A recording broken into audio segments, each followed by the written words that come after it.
Welcome to Best of 2021. I'm Justin Tech, and today we're talking the best phones of the year. Now, there are a lot of new features and upgrades this year, but in many ways that you wouldn't expect. So, here to uncover it with me today is Patrick Holland, CNET's phone aficionado. We're gonna have a conversation. We're gonna go through categorically form factor, budget, a few other areas, and ultimately editor's choice. So, here it is.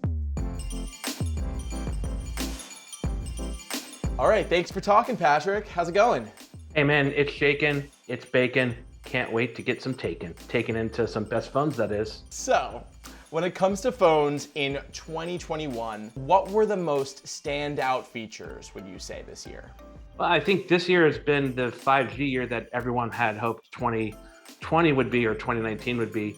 There's so many 5G phones. In fact, predominantly like 90% of the phones that we reviewed were 5G, maybe even 95%. The other trend we see is a mix of trends. The higher end phones, we see lots of big revisions to flagship phones like the Galaxy line and the iPhone and the Pixel. But we also see on the lower end for budget phones, we see a little more compromise than we have in previous years. So there's some solid budget phones, but they're not quite as appealing overall as maybe the ones were in 2020. Compared to 2020, 2021 has been a very great year for phones. If you had to choose one from this year, which would be like the go-to budget phone that you would recommend? That's tough because budget phones really means anything that's not a flagship phone. So that could be a $700 phone, a $500 phone. I can name a couple though. I think a couple that I really like are the Pixel 5a 5G. I think that's around $450. And that has, as the name might suggest, 5G, but it also has Google's fantastic camera system. So it's kind of the same system they've been using for the last 3 years. But it's not the same cameras as the Google Pixel 6, I'm sure we'll talk about in a bit. Then you have like some phone makers like Motorola and Samsung, who are like kind of serving that $300 to $500 market. You got like something like the Galaxy A52 5G, which I think is an outstanding phone.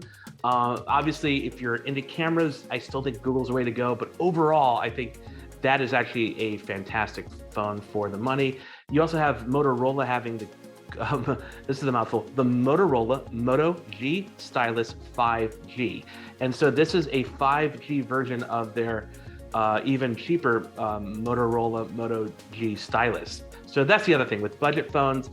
Nearly any price I tell you, you're not going to pay full price for a Motorola phone that's a budget phone, or a Samsung phone, or OnePlus phone. TCL has some good ones as well. The carriers are going to discount. So you mentioned camera in there. What would be the best camera that came out this year? Even a couple of years ago, that would be a tricky one to name completely.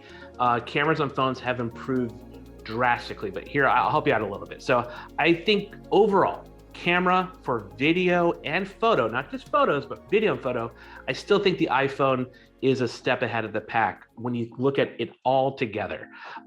Video on the iPhone is still ahead of what we get on Android. Android has really good video. I'm not saying it doesn't. But I think something like the iPhone 13 Pro or 13 Pro Max is gonna be this, I think, a really good all-around system.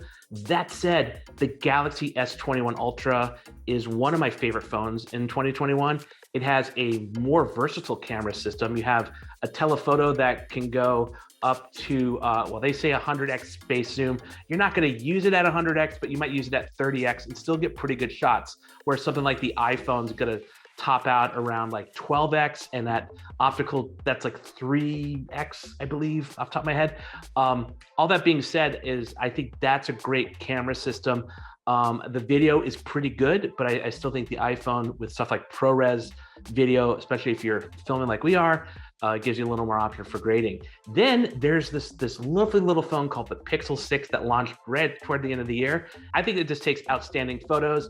And one of the things they marketed was the camera being more equitable. So they worked with artists who photograph and film communities of color. And they were really honest with Google's engineers, and they revamped the algorithms, and Google's Pixel 6 really lives up to the hype. I've tested it for CNET, and I did another test for an ABC story, and it's just mind-blowing how good the colors are, the skin tones are, and all that. So as far as cameras, you have stuff like that. And the last thing I want to mention, though, is there's this little phone called Sony. And Sony had the Xperia Pro I. I is in imaging. I want to say this is like a $1,700 phone, $1,800 phone. And what it does is it's taken the 1-inch sensor from Sony's RX100 camera line, which is it's probably the most popular quote unquote point and shoot camera that's still made today, and put it into a phone. It's just amazing to see the images this creates in the videos. When it gets to low light, I still think something like the iPhone or the Galaxy S21 has an advantage. But what Sony's doing is gearing this phone with, it has a shutter button on it. It has apps, so if you want to be a vlogger and do the kind of stuff we're doing, or a journalist, you can do that. If you want to be a filmmaker, you can use their cinema line, and all this stuff is baked into the phone. You don't have to get extra apps or anything. So when it comes to cameras, naming one is tough, but yeah, I think overall, it's a good year to want to buy a phone to take photos or videos. Let's talk software. Who brought the most OS game this year? Like the flagship phones, I would say Android jump from 11 to 12 is probably the biggest jump we've seen on Android in 5-6 years. Not only a big overhaul of the way it looks, but the UI. They fixed so many things a lot of us have been complaining about or have had annoyances with over the years, and it's fantastic. I've tried it out on the Pixel 6, which it's kind of like that's like the phone it's designed for, and it's just outstanding. I really, really love it. Obviously, the other big system we'd like to talk about is iOS. And with iOS 15, we saw some significant upgrades there, not quite as groundbreaking or different as Android 12. In fact, I think Apple, if you look at iOS 13, iOS 14, and iOS 15, yeah, it's kind of hard to tell them apart. I think that's the idea, that if you want to change things about your phone, you can. If you like the way it is, you can just leave it like that. And I think Apple's very smart the way it's been approaching iOS updates. That kind of leads me to my next question, which is like the coolest form factor device this year. Like we know Samsung comes out with like a new type of folding phone all the time. I have a Galaxy Z Flip that I love to use and flip. So yeah, best form factor. Let's start with like the rectangle stuff, because rectangles are rectangles are rectangles. But here are two that I really like this year. This is the Galaxy S21 Ultra. I love the way they integrated the camera bump on it as well.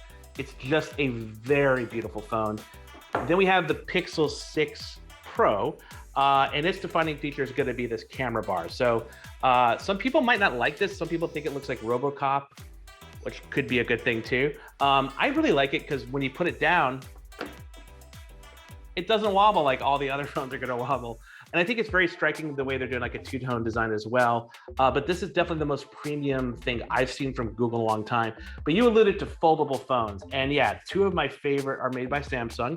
And probably my favorite phone design-wise was the Galaxy Z Flip 3, which when you really just take the colors away from it, is not radically different in any way than the original Galaxy Z Flip or the Z Flip 5G, which is kind of like the unofficial second version.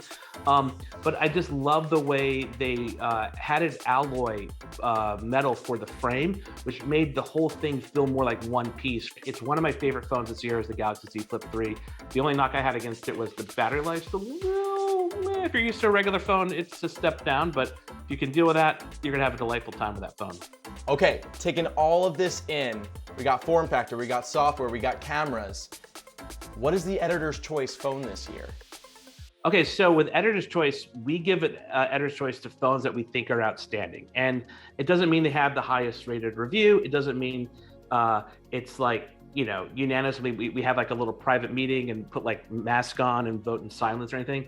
It's just something like, hey, this phone really connected with me. And the first one, we have a couple. So the first one is the Galaxy S21 Ultra. I've talked about this quite a bit already. And this came out almost a year ago, and I still would recommend it. I would say that we know Samsung's likely going to update this in a month or two. That's the way they update these phones, is on that yearly cycle. But this is an outstanding phone, and right now you're going to find some of the lowest prices to get it. Another one is another Android phone I alluded to, which is the Pixel 6a Pro and also the regular Pixel 6a. This is just an amazing phone. I love this phone. Like, I feel such a connection with it, and I'm having a hard time sending them back to Google. I gotta send all these phones back, but This one has just been really special with me. It's kind of like how you were talking about the Z Flip 3, how much you love that, how you connected with that. It's kind of how I feel about this.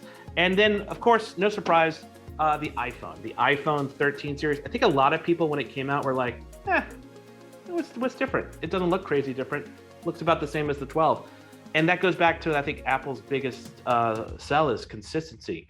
If you're upgrading from iPhone 10 or 10s to one of these, it's not going to be a radically different phone. It's going to be able to put your stuff on there and have a pretty good experience, get better photos and video, have a better screen. But this is just an amazing package. It almost feels like the S version of the iPhone 12, which is not a bad thing. So those are some of the phones that received a CNET Editor's Choice Award. And I was fortunate enough to review a few of them. So yeah. Amazing. Well, thank you so much, Patrick. And thank you. If you guys want to learn more about any of these phones, check out those links down in the description. I'm Justin for CNET, and I'll tech you later.